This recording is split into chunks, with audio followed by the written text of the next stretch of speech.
Ça pique mais c'est bon. Anne Romanoff. Chris Deslandes, Denise Bombardier, il a fait votre portrait dans une langue très policée. Très policée. Bonjour Denise Bombardier.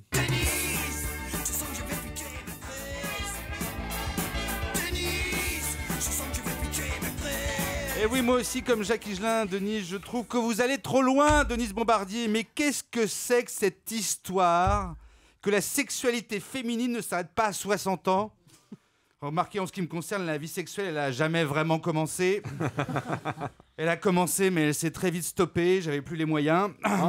Mais votre livre ne parle que de ça. Desperate Sex White, comme des collégiennes, des détenues en fin de peine ou des nonnes à la veillée. Et moi, ça m'arrange pas du tout. Je vais être encore obligé de sortir toutes les nuits avec ma mère qui va vouloir pécho de l'octogénaire. Mais c'est pas sérieux ça, Denise. Denise, c'est pas Bombardier qu'il aurait fallu vous appeler, mais Denise Pétroleuse. D'ailleurs, vous autres Québécois, vous avez toujours des noms de famille super. Bombardier, La Liberté, Généreux, ça claque. Hein.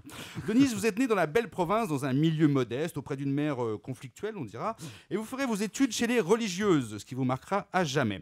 Après une maîtrise en sciences politiques et un doctorat en sociaux, vous faites votre entrée à Radio-Canada à partir du mi-temps des années 70, et vous présentez vos propres émissions telles que Hebdo Dimanche, Entre les lignes, Noir sur blanc, Aujourd'hui dimanche. Pendant près de 30 ans, vous ferez les beaux jours de la radio-télé canadienne et puis vous serez remercié assez brutalement en 2004. Vous ne tarderez pas à rebondir sur une télé privée et trouverez le temps d'écrire une chanson pour Céline Dion, la diva.